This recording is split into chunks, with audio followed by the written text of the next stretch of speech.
Well, I can't believe it. Bojack Horseman Season 1 came out about 10 years ago, and it feels like just yesterday when, I discovered it, and it's been years.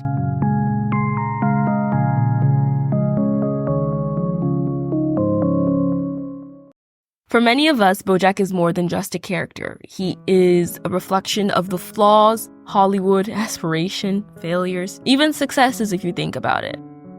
Bojack Horseman has always been a show that resonated with me because in a world of animation, in a world of Family Guys, it just served as a complex and real animated show, even though it's literally horses and cats and other animals. Well, also humans too, but it just felt real. Today, I wanted to revisit the infamous Season 1 episode Downer Ending, and basically dive into the major themes of this episode and why it's so unforgettable for myself and many others. I want to explore Bojack's vulnerability, his relationship with those around him, and how his past continues to haunt him. And in the end, Bojack wants to be a good person. But is that even possible? The episode starts with Bojack and Diane being in Penguin Publishing. They're discussing Bojack's new book that's being written by Diane. Bojack feels extremely uncomfortable about this book because it shines light on the humanness, the flawedness, and the sadness that is Bojack. The side of Bojack that Hollywood, or at least people looking into Hollywood from the outside, do not see or do not know about Bojack. Bojack feels basically attacked by these flaws being displayed, and he seeks to try to dismiss it, but the public likes it. The public thinks the book is raw, it's personal, and it shows a side of Bojack that many people would rather keep hidden, but he is willing to show. But, little do they know Bojack is not even the one writing the book. The thing is, Bojack is not happy about this. Who would? They're exploring sides of him that he has not even explored himself. The vulnerability of the book is a reminder of how messy, flawed, and broken Bojack is.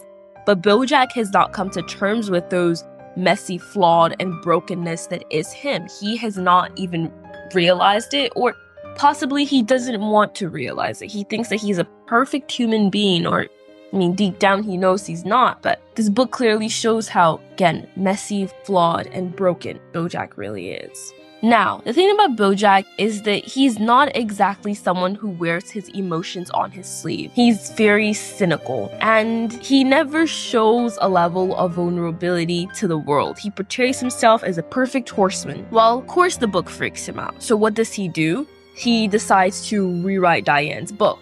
But let's be real, Bojack can't write. He's been running away from his emotions for years. So what makes him think that he can suddenly pour out all those emotions and all those feelings into a book? He can't. It's like someone who's avoiding their problems, finally deciding to face them, but having no idea where to start. Princess Caroline basically tells him that rewriting Diane's book is a horrible idea. She says something that's stuck with me. This has always stuck with me. All publicity is good publicity. Let's break this down. On the surface level, it sounds like just another Hollywood cliche, but it kind of reminds me of the reality of celebrity culture, and it's kind of true. No matter how messy, scandalous, harmful, or whatever a celebrity does, as long as they have some type of publicity, are being notarized, are being put in our faces, they are getting money. Hate watching something, it's still a watch. Disliking something and interacting with the content, regardless of whether you hate it or not, is still money in the pockets of the person who created that content. So regardless of whatever messy, scandalous, or harmful spotlight Bojack has, Princess Caroline knows that whatever it is, it's still a win for her and Bojack's popularity or infamy. For Bojack, the book is already out there and gaining traction. And Princess Caroline is trying to remind him that trying to rewrite the book could backfire in a big way, because maybe people will think, he's trying to cover up things. Like, why is he trying to change things up all of a sudden? But again, all publicity is good publicity. One thing that also stands out to me is Bojack's continued struggle with the idea that no one will ever love the real me, or no one will ever love the real him. And that hit deep because that is sad and that is bleak. But you have to think, does Bojack put any effort, any true effort, any unmalicious effort, any non-mischievous effort into getting people to truly love him and truly see him? I mean, even Diane pointed out that when she first met him, the first few things that he would point out are the material things about him. If you only show the material aspects of yourself, how can you expect people to see the real you and love the real you? Bojack's constant fear is that people can see the real him, but he also wants people to love the real him. That is very contrasting. You don't want people to see the real you because you're not sure if they'll love the real you, but at the same time, you want people to love the real you.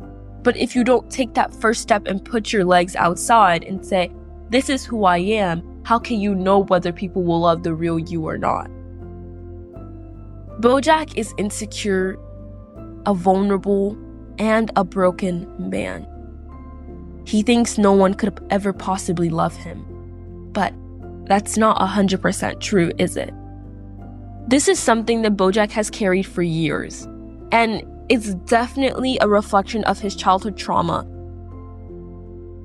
So when Bojack finally starts writing, he spends 6 hours working on fonts. Yeah, he's like, should I choose Times New Roman? Should I choose Calibri? Should I choose Arial? Like, should I choose Gothic? Like, he's Papyrus. Like, he's just like working the fonts. 6 hours spent working on fonts. That is one of the highest level of procrastination that I have ever seen in my life.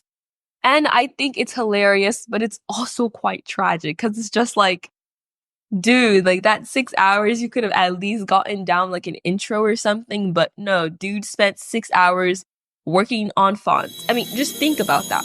Instead of facing his demons or writing the book, Bojack gets lost in the details. Again, materialness. Bojack always focuses on the material aspect. How much pretty something looks, how much cars he has. I mean, maybe like not exactly Bojack, but this also applies to a lot of famous and celebrity people. Like how many cars you have, how many houses you have, like flex culture, like just flexing everywhere as much as you can. That's literally what Bojack does. Like he procrastinates, he flexes, he uses his material wealth to dominate people. I mean, all the time. Anyways, this is definitely a lost art of procrastination. We need to see this more. He'll rather do anything other than do the meaningful things. He finds the meaningful thing as adjusting the fonts. He thinks that if he gets the fonts right, maybe something will come to him, not putting pen to the paper, but hey, I don't know.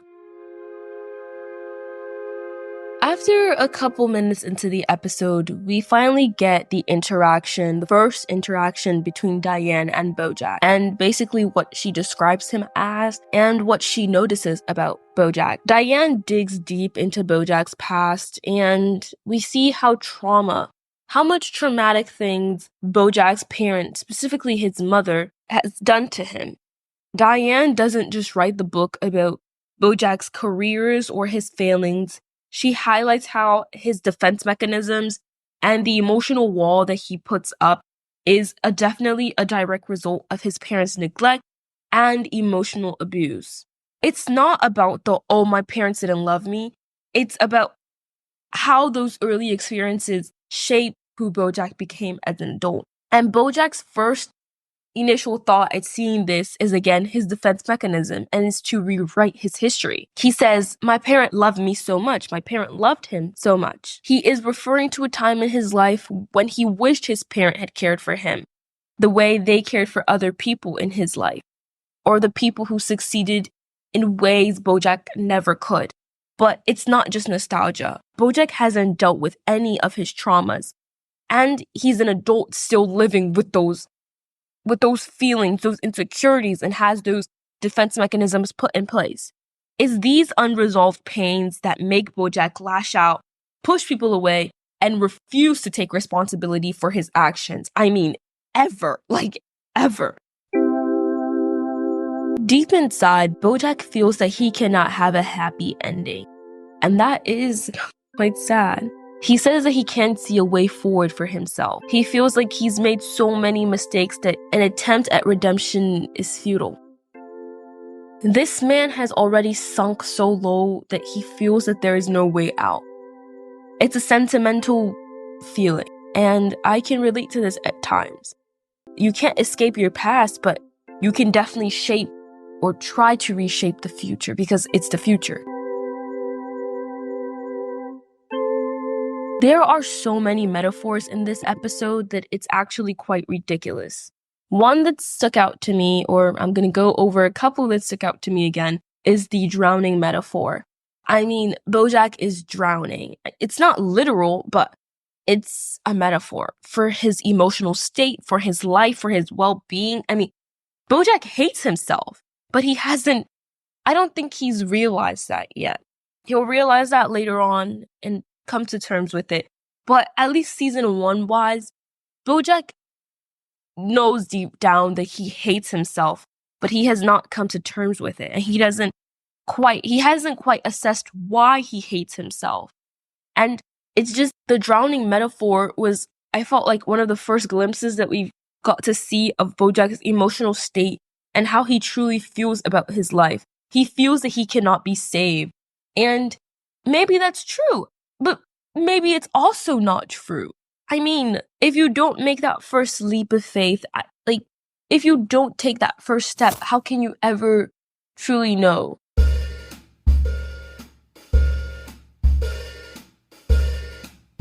Honestly, if this is what Hollywood is, I don't want it.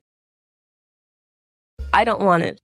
Bojack's life is harsh, and it really shows the shallow nature of, I guess, the entertainment industry.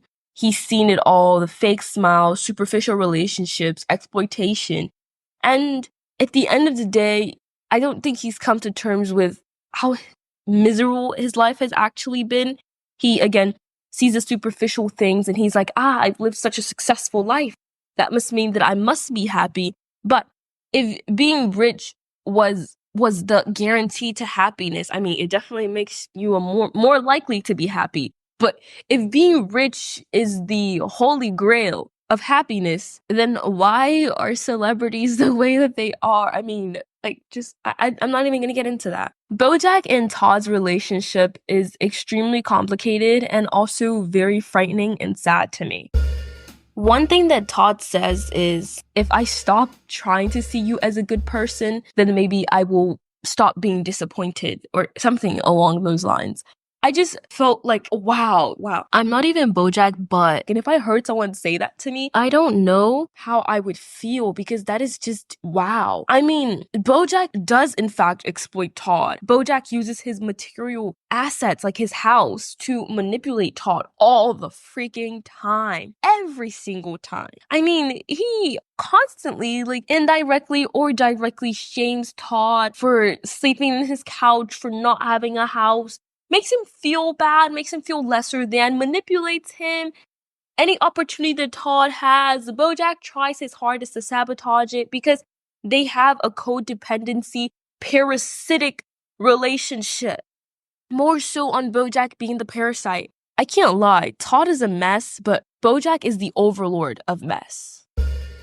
So, the psychedelic experiences in Bojack's in this episode were quite interesting to me. I think it kind of trips me up, but it's a really good visual representation of the inner turmoil that Bojack faces.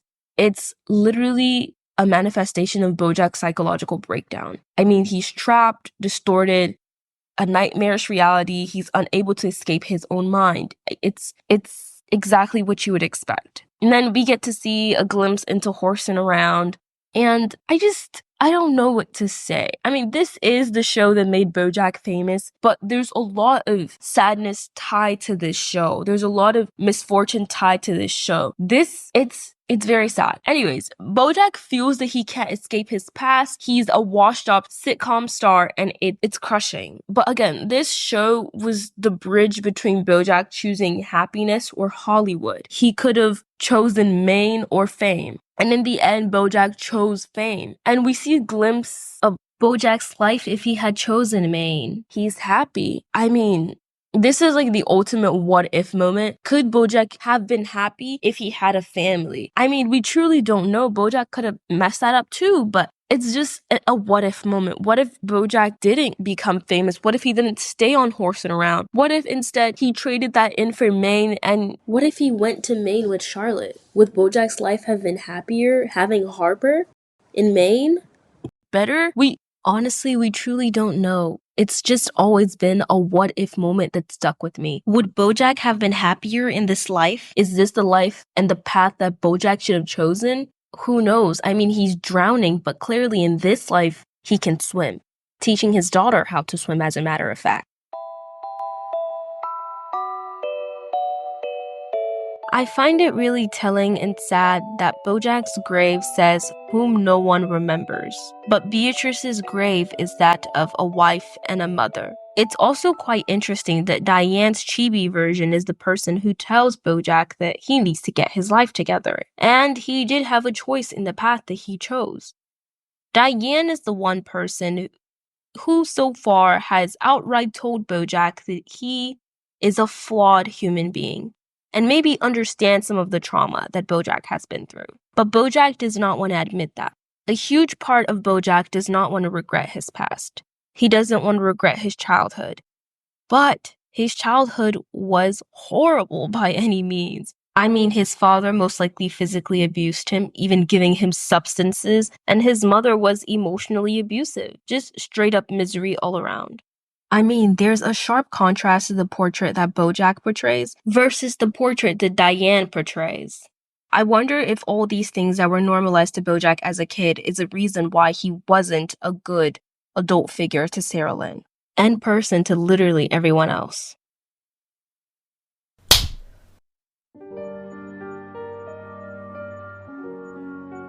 First off, Dr. Alan Who, Bojack, I know who you mean. The lack of regard for the prescriptions is extremely worrying. I mean, Dr. Who prescribes the pills. He basically says, take one pill, or he basically says, take one pill or take two pills, and Sarah Lynn literally chugs down bottles, whole bottles in one go.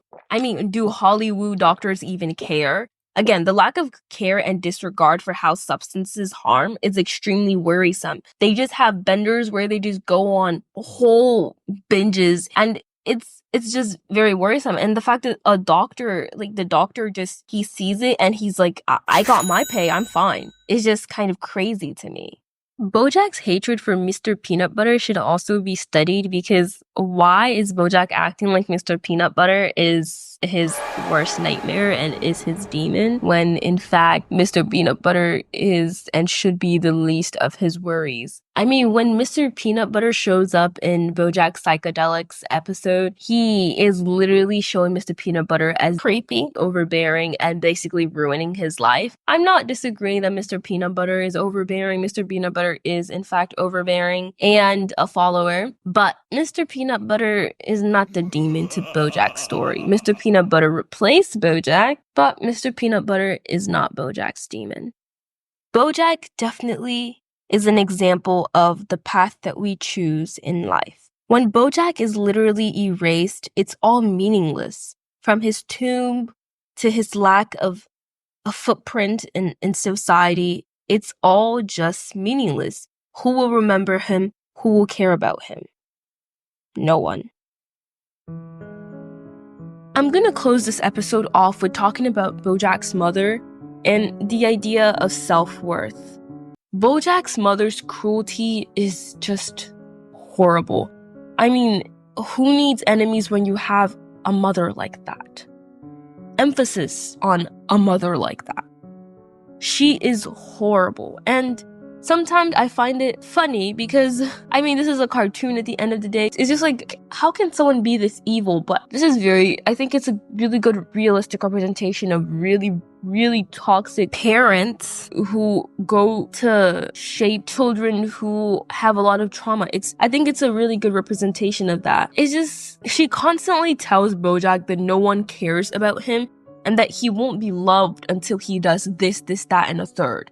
He won't be important until he does this, that, and a third. She won't love him. She won't care about him until he does this, that, and a third. It's very heart-wrenching because I think your parents' love for you is the first representation of how you're going to develop relationship attachment styles. If your parents treat you horribly, you're going to have a codependency and other types of relationship attachment styles that go on to sadly ruin your life in the future. And the fact that Bojack learned that his love can only be guaranteed through materialness, selfishness, and most importantly, treating people horribly has gone on to shape him.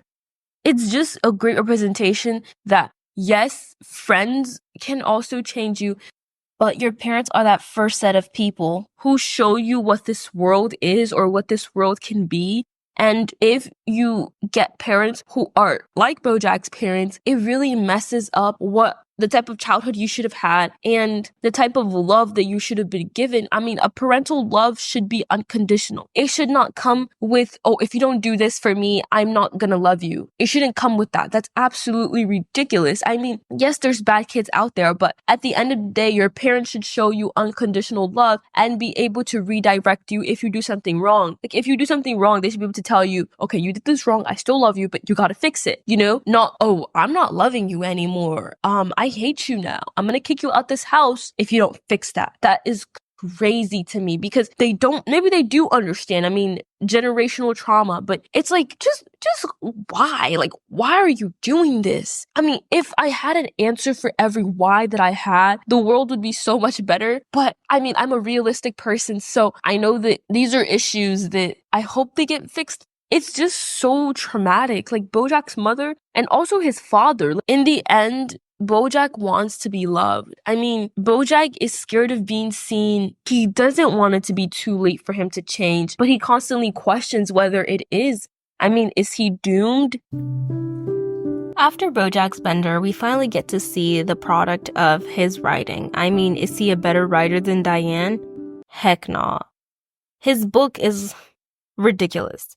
Princess Caroline basically tells him that this is the worst book that she's ever seen and that he should leave the writing to Diane, a professional.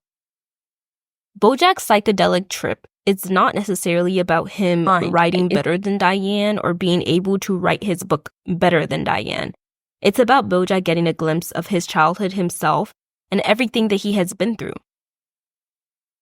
Everything that he wishes not to come to terms with. Everything that Diane has written down and he does not want to face.